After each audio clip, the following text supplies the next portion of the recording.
Do you want to start a small farm, homestead, or estate, but you don't feel like you have the money necessary to buy the land, to build out the infrastructure, and start your homestead? I'm Justin Hitt from Prosperity Homestead. One of the things that I do is I help clients find ideal pieces of land that they can acquire for free. And over the course of the first 12 months, they essentially cash flow the property. Now, I go into detail about this in my How to Make Money with Your Land program and how to buy it for nothing. And we're not talking about no money down. We're not talking about essentially a deal or a trade. We're talking about finding land that is suitable for your homestead or small farm needs and getting into that property with a minimal amount of money out of pocket. Because remember, once you get the piece of land, it costs money to get feeder hogs. It costs money to prepare a garden space. It costs money to do other things. So I'm working for somebody and I actually found a piece of property, 109 acres, and they're looking for hay land. Now, I'm not a real estate agent. I'm basically a bird dog that finds investment-worthy property. Half of this property is timbered. So there's about 50 acres of timber, and there is about 40 acres of ready-to-grow hay on the field. So how does this work? So an operating farm, a real live farm, has income resources. Now, you may not have any customers or anybody to sell product to, but if you have animals and you want to feed them with hay or feed them off the land, you're going to have a number of paddocks and cells that are going to feed the animals. And by feeding the animals off of the land, you're avoiding the cost of buying grains or feed from the store. Now, you're still going to have to buy minerals. You're still going to have to vet shots or anything like that. The key of what I do is help you get this out on paper so that you can see that over the course of the year, the land produces more in revenue than you have to take out of pocket, whether it's a lease, whether it's a purchase of the property, or whether it's a lump sum purchase of the property. You may have come into some money and you have an inheritance or a retirement account that's been cashed out, or some other means where you want to invest it in land. And what you're finding is that you want to make sure that you have a good return on the investment. So that's where we start.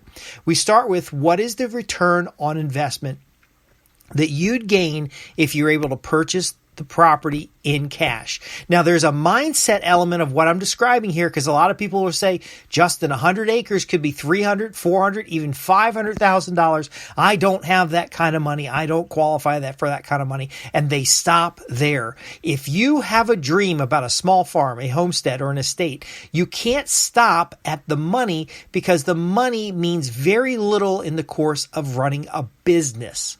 Listen carefully.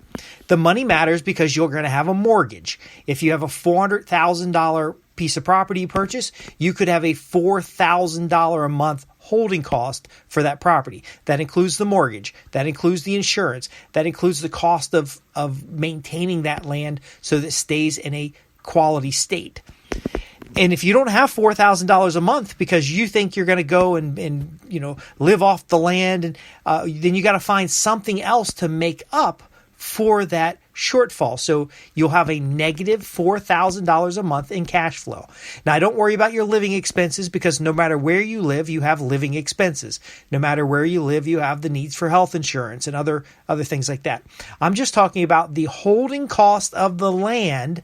How do we find that? So in this case, if there's 40 acres and we can get one large hay bale, one big long round bale per acre, and a round bale's cost $65, you could have $2,600 in cost avoidance. Now, I know you can get more than one round bale per acre. It just depends on the quality of the grass, but I want to work with worst case scenario. Why do we work with worst case scenario? Well, if you can't get one round bale per acre off of a 40 acre field of hay, then you are doing something wrong.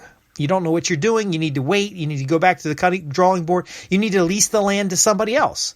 Now, if you're leasing the land to somebody else, you're only going to get about $35 per acre leasing that land to somebody else. But it does help you start get that land where it needs to go, because the person who's leasing will take on all the costs.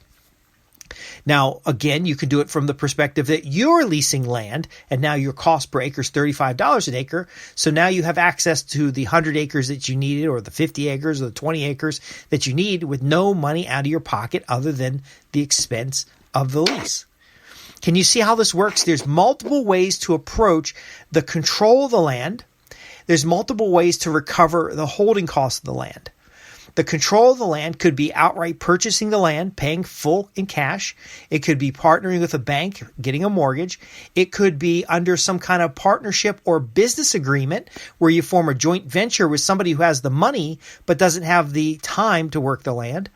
It could be a land lease. It could be a lease to own. There are unlimited number of opportunities to acquire the land. Now, to cover the holding cost of the land, you have what you're growing on the land, and maybe hay is not the best crop for you. Maybe improving the fencing and running animals across the property on a cell paddock structure may be a way to improve the land, but also generate some cash revenue. Because if you can get $1,000 per cow and you put 1 cow per acre, and let's say you have 20 cows, because you don't want to go from no cows to like 40 cows. It just wouldn't work out. But you work up to 20 cows and you're running them in a mob herd across the acreage, and you've got 40, 50 acres to run them across, and you're just growing them out. You know, that could be cow-calf pairs, 20 cow-calf pairs, and you're just growing them out.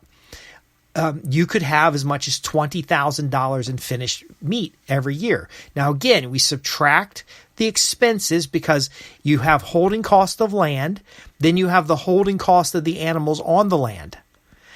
Now, if you're using a regenerative agriculture, then you shouldn't have any degradation of the land, but it is possible that your land is not prime, and so you would have to account for that as well. But let's just say you're going to get 40 hay bales, and you're going to cut hay twice a year.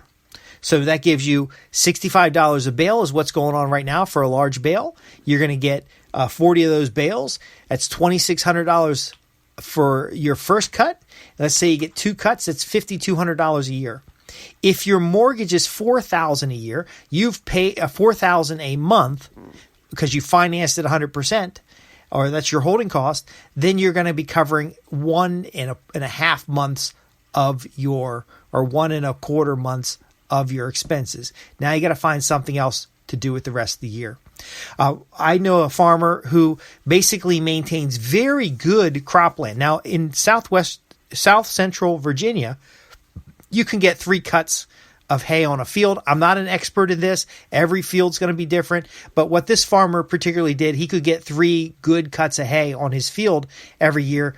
He would take the 3rd cut, and he would let another farmer finish their cattle on the land, and they would basically graze out the land, poop everywhere all over the land, fertilize the land, and then when the cows were done and they've gone off the market, this farmer would drag his fields in order to spread around that manure and then put on his calcium or his lime or anything else that's needed so that he can maintain that 3 healthy cuts of hay each year.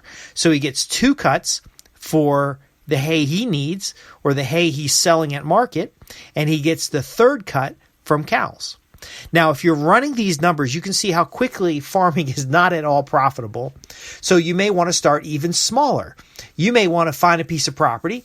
Let's say you find this 100 acres. You lease everything except the 5 acres around the house. And by the way, this 100 acres that we're talking about here, about $400,000, has a house on it that needs work. So let's say you partnered with somebody, you're going to fix the house up.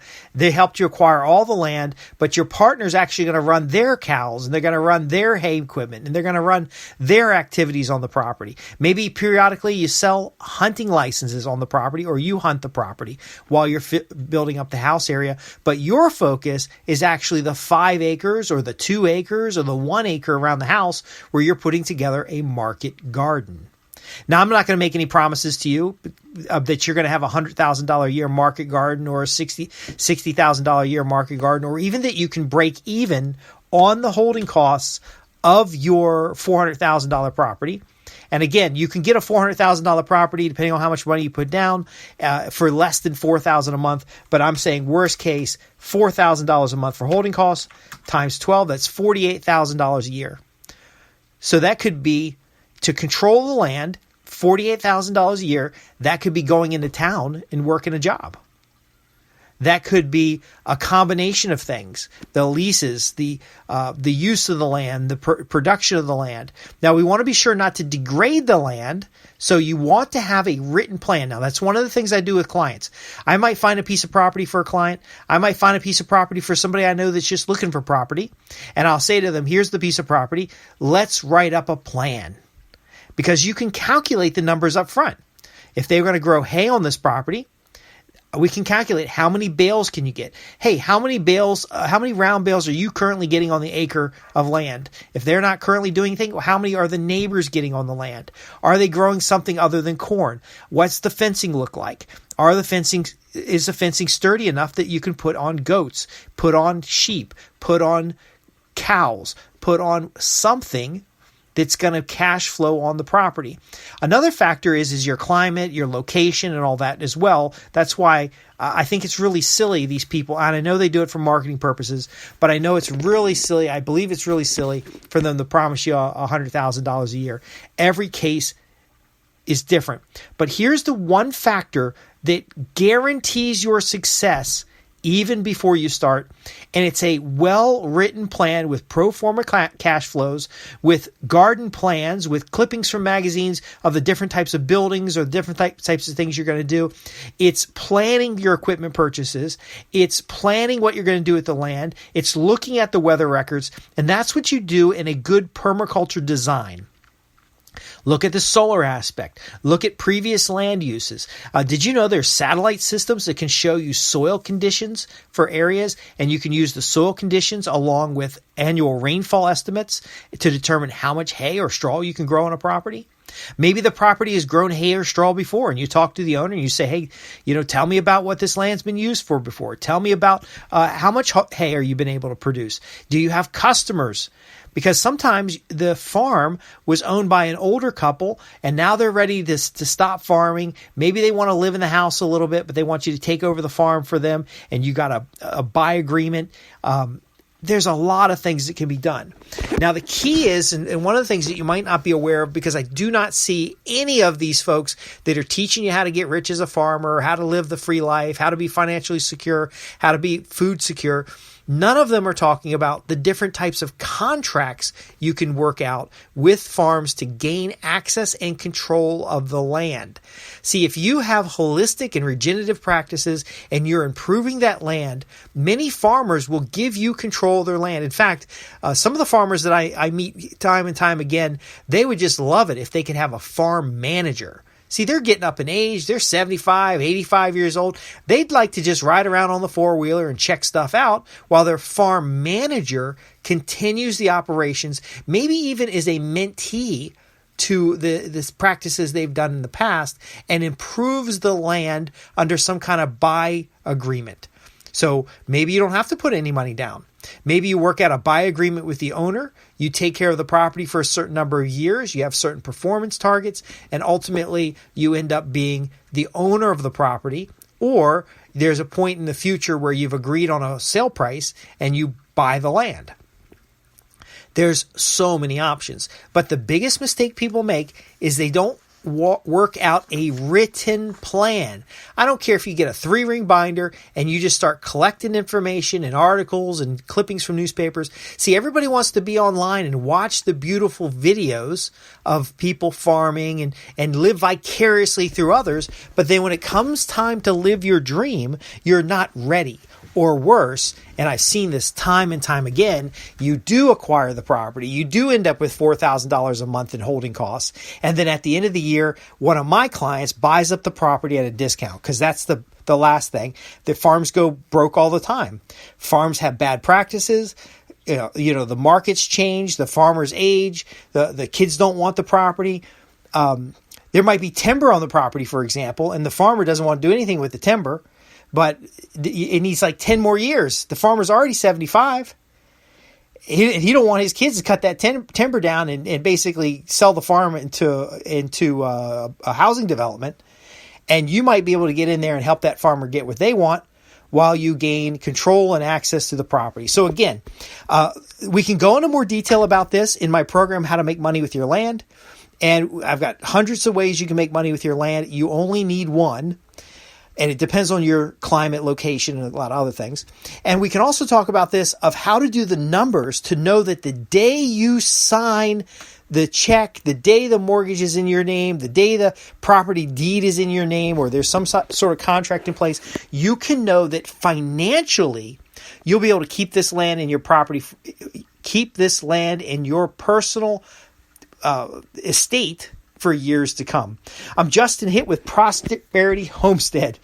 We help homeowners, landowners cash flow their properties, improve the utility value of that property, and do it in a way that regenerates the land, improves the natural ecosystem, and creates prosperity for all involved. Thanks for listening. You can visit www.prosperityhomestead.org to learn more about these ideas and concepts that help you get the land you want to build that small farm, homestead, or estate.